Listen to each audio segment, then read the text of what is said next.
Salut les braves, c'est toujours moi. On continue pour notre deuxième partie de notre message.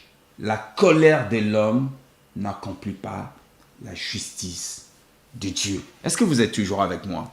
Que Dieu soit loué. Alors, je vous ai parlé de pourquoi il y a le divorce. Maintenant, je veux vous dire, troisième point, pourquoi il y a les divorces. On a des divorces dans nos couples, c'est tout simplement parce qu'il n'y a plus d'amour.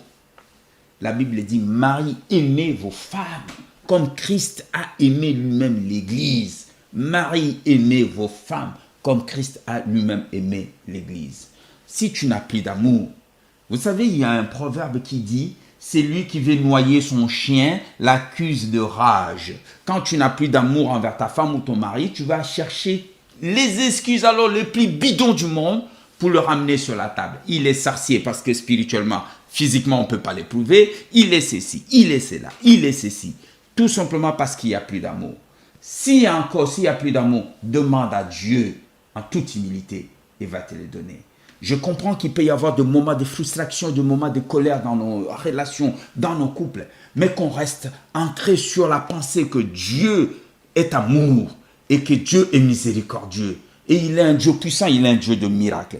Alors, troisième raison pourquoi il y a des divorces, c'est tout simplement parce qu'il n'y a plus d'amour. Alors, il y a des frères qui m'ont posé la question pour dire, mais pasteur, dites-nous, on a vu dans la Bible que les chrétiens, on a entendu les chrétiens pouvaient divorcer aussi. Donc la question est simple, est-ce qu'un chrétien peut-il divorcer aussi? Ils me ramènent sans cesse l'histoire de Moïse, en disant Moïse avait répudié, selon les dires de la Bible, Séphora, sa femme. Mais je vais être clair avec vous. Je fais des recherches sur ce verset bien avant l'arrivée de Google. C'est-à-dire quand j'étais un jeune pasteur, je me suis penché là-dessus. Et c'est la même réponse que je vais vous donner ce soir. Vous imaginez Moïse, prince d'Égypte, qui quitte l'Égypte. Il ne sait pas parler hébreu, il ne sait pas parler araméen, qui était la langue d'origine. Il va se réfugier dans le désert auprès de Jéthro. Et il va épouser la fille de Jéthro. Il devient berger. Dieu lui donne sa verge. Et Dieu lui dit, j'ai entendu le pleur de mes enfants. Rentre en Égypte pour les faire sortir.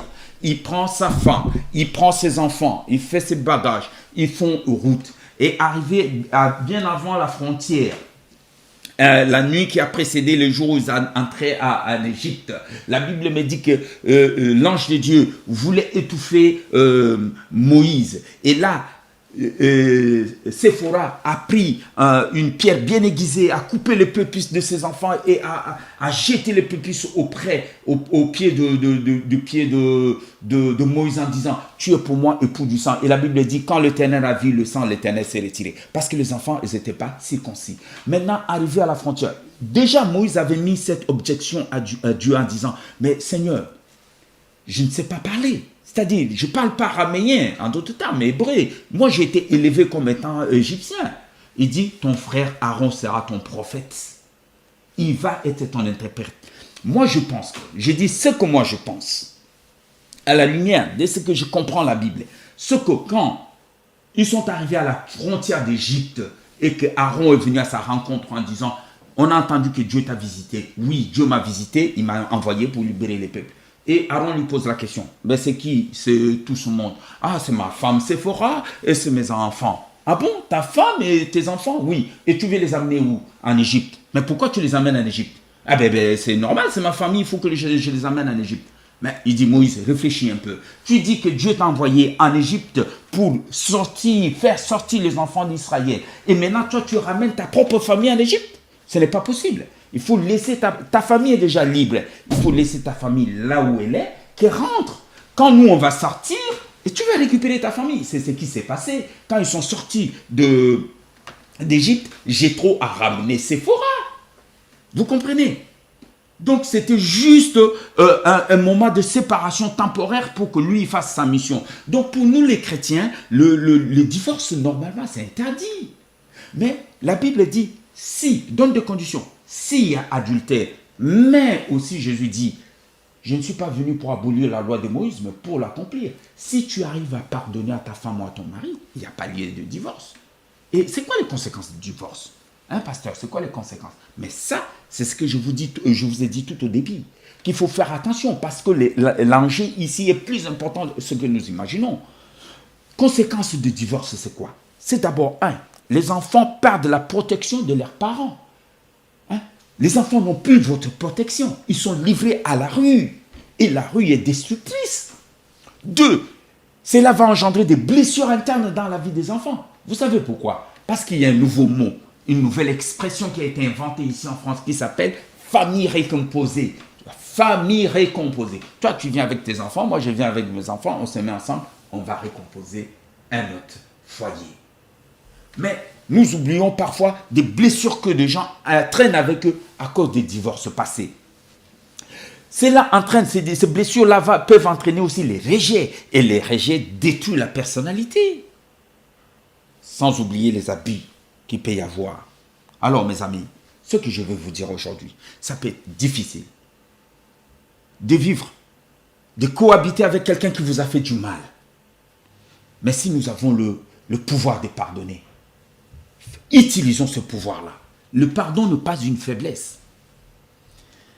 Un homme fort, ce n'est pas celui qui crie fort. Un homme élevé, ce n'est pas parce que tu as élevé ta voix, mais c'est celui qui a le cœur rabaissé, qui peut s'humilier et demander pardon. Même dans l'église corps du Christ, on rencontre les mêmes difficultés. Les frères et sœurs, ils n'arrivent pas à se pardonner. Dans les corps du Christ, il y a des loups qui sont rentrés, qui ravagent les enfants de Dieu. Il y a des faux prophètes, il y a des vendeurs de pigeons qui vous promettent des miracles, mais qui n'arrivent pas ces miracles-là. Qui vous vendent de l'eau, de l'huile tous les jours au prix fort. Pourquoi ils ne le font pas maintenant avec le coronavirus?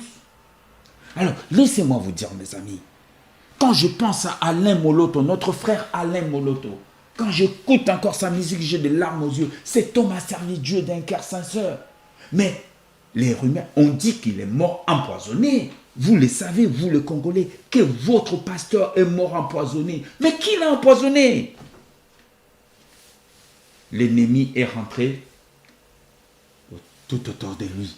Parce qu'il y a beaucoup de jalousie, il y a beaucoup de haine dans l'église corps du Christ. Il y a trop de faux problèmes dans les corps du Christ, mes amis. Pardonnez et vous serez pardonnés.